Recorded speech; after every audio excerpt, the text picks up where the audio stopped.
Hey, spooky people. It's your best friend Kenny here, and today we are going to do another video in my series of Cryptids You Should Know.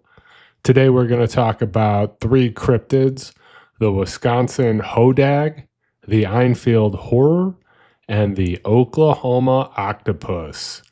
Let's get spooky.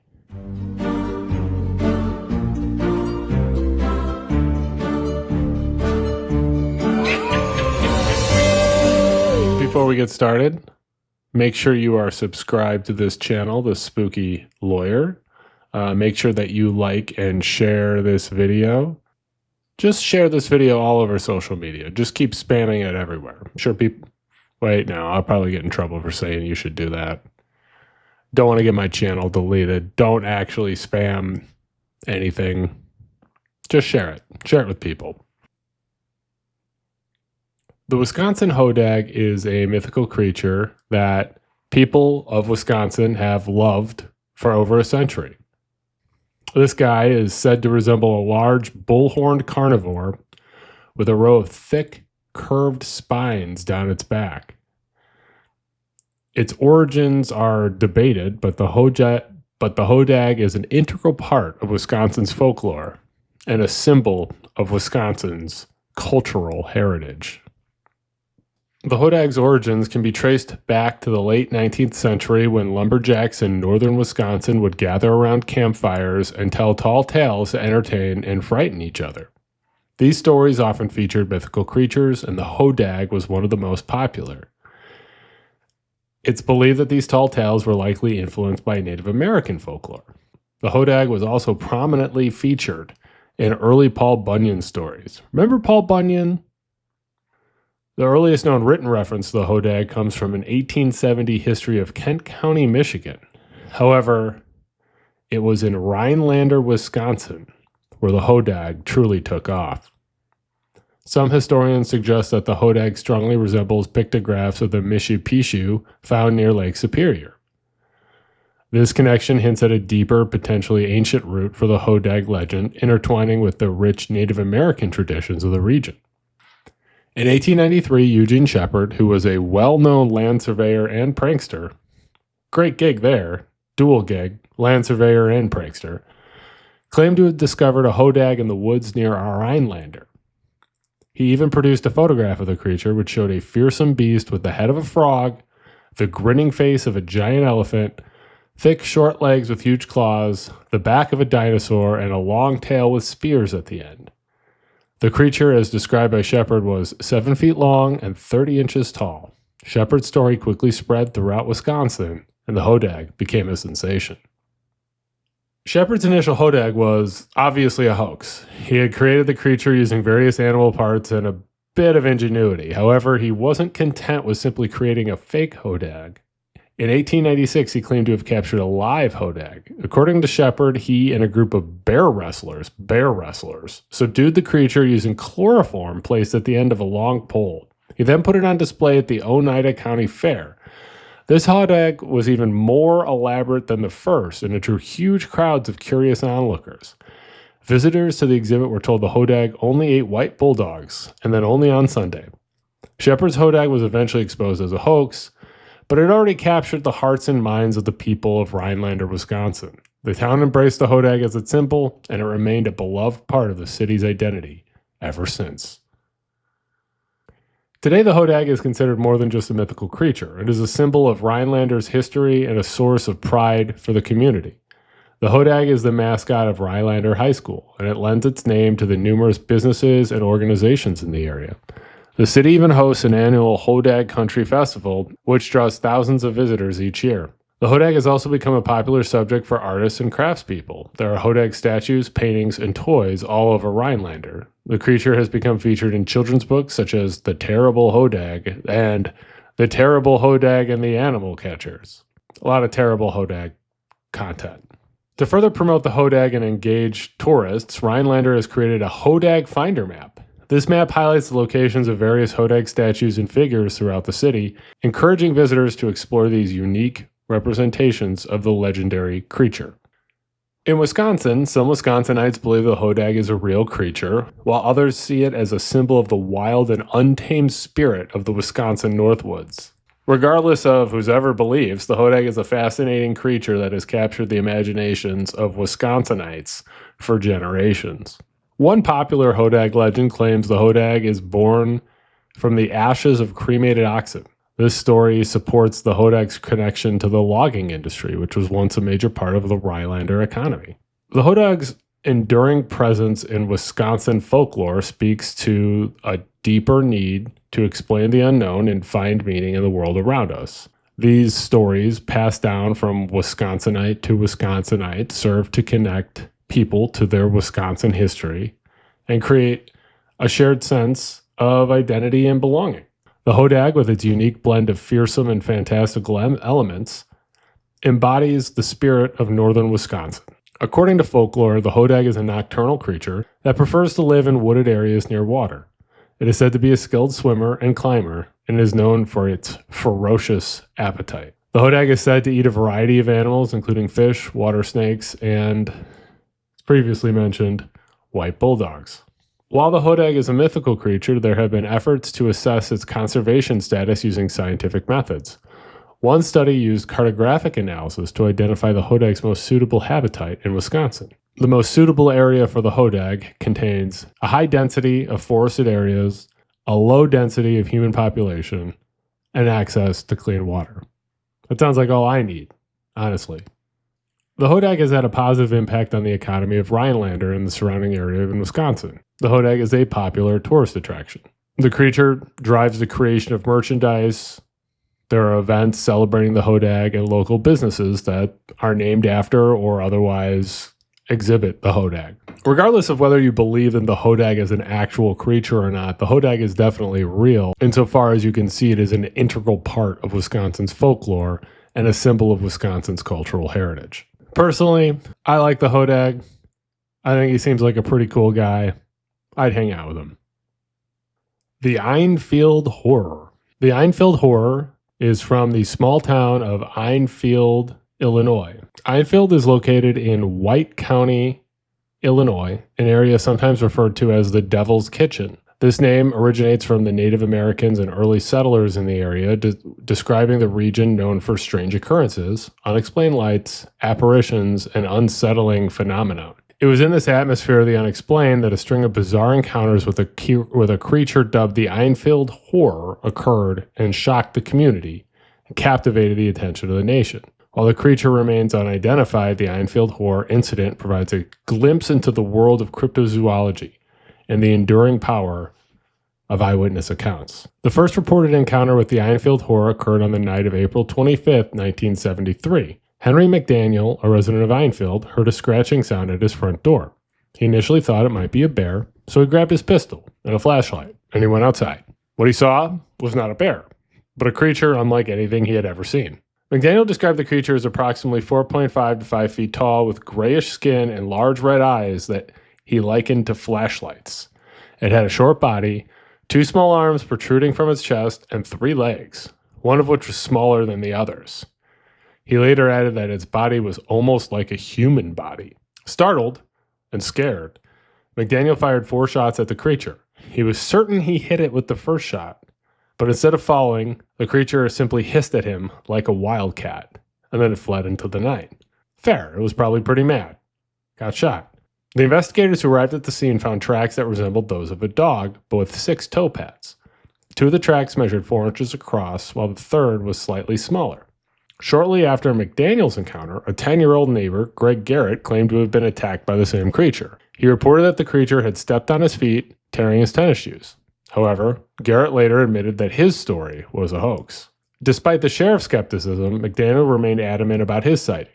On May 6th, he was awakened in the middle of the night by the howling of neighborhood dogs. He looked out his front door and saw the monster again, this time walking along the railroad tracks near his home. As news of the Einfield Horror spread, other eyewitness accounts began to surface. A group of monster hunters claimed to have seen a gray, hairy creature in the underbrush and even fired shots at it. Rick Rainbow, a news director for a radio station in Indiana, also reported seeing the monster near an abandoned house. He claimed it as gray, 5 feet tall, and stooped over.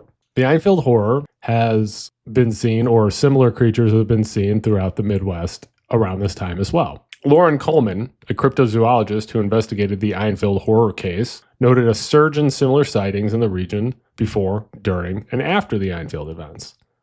These creatures, with names like Momo, Missouri Monster, and the Big Money Monster, share some characteristics with the Einfield Horror, such as their bizarre appearance and elusive nature. Even earlier in the 1940s, a baboon-like leaping monster was blamed for livestock deaths in nearby Mount Vernon, Illinois. It's possible that this creature could be related to the Einfield Horror. The Einfield Horror sighting sparked a wave of speculation and attempts to explain the creature's origins. Some suggest it might be a wild ape or an escaped kangaroo. Others propose more outlandish theories, such as an extraterrestrial being, an alien, or a demon. However, none of these explorations fully account for the creature's unique physical characteristics and behavior. The creature's ability to withstand bullets, as reported by McDaniel, adds to the mystery. The Einfield Horror is officially listed on the official monster list by the Bureau of Monster Affairs. Yes, there is a Bureau of Monster Affairs, further solidifying its place in cryptozoological horror. However, its vulnerabilities remain unknown. The Einfield Horror remains a puzzle, an unknown. A creature that defies categorization and intrigues cryptozoologists and those fascinated by the unexplained, like you and me, spooky people. Most consider the Einfield Horror a paranormal creature, but there have been some studies that by certain people who suggest that there may be sociological phenomenon at play. The Einfield Horror incident has been studied by sociologists as an example of social contagion. In 1978, researchers suggested the initial sighting by McDaniel may have influenced others to perceive similar creatures, leading to a spread of group emotions and collective visions. Ooh. This theory highlights the powerful influence of social factors on perception and the potential for mass hysteria, especially in close-knit communities like Einfield. Although the Einfield Horror sightings occurred decades ago, the story continues to fascinate people. The creature has been featured in podcasts, articles, and even a book series. Whether the Einfield Horror is a real paranormal creature living out there, some sort of monkey or kangaroo that had escaped from somewhere, or just a piece of mass hysteria, doesn't really matter, because the folklore itself is interesting and colors the community of Einfield, Illinois, and other parts of this region of Illinois. The Oklahoma Octopus, a freshwater cryptid. The Oklahoma Octopus is a creature that is whispered to lurk in the depths of Oklahoma lakes. The term Oklahoma Octopus was initially a metaphor for the overexpanding corporations in the state of Oklahoma. Companies like the Continental Creamery in 1906 and the Mutual Telephone Company a year later were labeled with this moniker due to their perceived overreach. However, the Oklahoma Octopus as a cryptid is a much more recent phenomenon. Some believe that the Oklahoma Octopus has a connection to ancient Native American folklore. However, there is a lack of documented evidence to support this claim. Most Native American narratives featuring octopuses primarily originate from tribes located in the Pacific Northwest, not Oklahoma. The earliest verifiable mention of the Oklahoma octopus as a cryptid appears in Scott Francis's 2007 book, Monster Spotter's Guide to North America. That same year, Oberon Zell Ravenheart and Ash DeKirk's A Wizard Bestiary also mentioned the creature. Both sources described a large, dangerous octopus with reddish-brown, leathery skin inhabiting Lakes Thunderbird, Uluga, and Tenkiller. While these books predate the popularization of the legend, it was an episode of Animal Planet's Lost Tapes in 2009 that brought the Oklahoma octopus into the public eye. The fictional show presented in a found footage style, depicting a group of high school graduates encountering the octopus during a lake trip. Despite the fact that it was fiction, the episode sparked widespread interest in the creature. The Oklahoma octopus primarily is said to live in 3 lakes: Lake Thunderbird, Lake Ulaga, and Lake Tenkiller. These are all man-made reservoirs created in the mid-20th century. Lake Tenkiller was completed in the 1950s. Lake Thunderbird was finished in 1965 The recent creation of these lakes raises questions as to how a creature like the Oklahoma octopus could have established itself in these environments. Some eyewitness accounts describe the octopus as being as big as a Jeep with copper skin. Intriguingly, some accounts suggest that the Oklahoma octopus possesses specialized adaptations for its freshwater habitat, such as sharp claws at the end of its tentacles or paralyzing venom. Now, how they would know it has paralyzing venom, I have no idea. Now, skeptics say that octopuses are fundamentally marine animals adapted to saltwater environments, and that their physiology is not designed for freshwater conditions of Oklahoma lakes, and that there is no documented evidence of any octopus species capable of surviving long-term in such an environment. How not fun are these people? They also say a creature the size of the Oklahoma octopus would require a substantial food source to sustain itself, and the relatively limited food supply in Oklahoma lakes presents a significant challenge to its viability. The lack of physical evidence, combined with the biological challenges, casts considerable doubt on the creature's existence. While it's worth noting that in 2003, a fisherman found a small octopus in Lake Conway, Arkansas, experts ultimately concluded that the octopus was likely a pet that had been released into the lake. Octopuses are not equipped to survive for extended periods in freshwater environments, and this incident serves as a reminder of how easily real events can be misinterpreted or contribute to the development of cryptid legends. Despite the improbability of its ability to exist in Oklahoma, the lore surrounding the Oklahoma octopus paints a vivid picture of its alleged behavior. Unlike the typically shy and reclusive nature of most octopuses, the Oklahoma octopus is often portrayed as an aggressive and territorial predator. It's said to actively hunt human prey, lying in wait near popular swimming areas and boat launches. The creature is believed to use its camouflage abilities to blend in with the lake bottom, ambushing unsuspecting victims with a sudden burst of speed in its long, powerful tentacles. While humans are the most sensationalized prey, the Oklahoma octopus also supposedly has a diverse diet, including fish, waterfowl, and small mammals that venture too close to the water's edge. Some stories even claim it can survive on land for short periods, using its tentacles to pull itself along in search of prey. Adding to the creature's mystique are reports of its unusual intelligence. Well, everyone knows octopuses are smart, right? Some claim the Oklahoma octopus has learned to avoid areas with increased human activity, only to reappear in new locations, making it even more elusive and difficult to track. Local communities have woven the tentacles of the Oklahoma octopus into their own folklore, adding layers of intrigue to the creature's story. One recurring theme in these histories is the creature's alleged longevity. Some claim the Oklahoma octopus can live for well over 100 years. How they would know that, who knows, because none of these lakes that they supposedly live in are 100 years old, but this is folklore. So we can suspend our disbelief a little bit. Despite the fact that it's a relatively recent cryptid, the Oklahoma octopus has quickly become embedded in the culture of Oklahoma. It serves as a cautionary tale, reminding people of the potential dangers lurking beneath the surface of tranquil waters. It's also a symbol of the unknown and the mysteries that may lie hidden in the heartland of America. There are several theories that attempt to explain the origins of the legend of the Oklahoma octopus. One suggestion is that it stems from a misidentification of other aquatic creatures such as large catfish or unusually shaped logs. The murky depths of Oklahoma's lakes can play tricks on the eye, and sightings of these familiar objects may be transformed into something more sinister in its retelling. Another theory proposes that the legend was fueled by the previously mentioned incident in 2003 when a fisherman found an octopus in an Arkansas lake. The story of the Arkansas octopus likely spread, becoming embellished, and eventually contributed to the narrative of the Oklahoma octopus. Now, I think that it's pretty cool that the Oklahoma octopus is a new cryptid.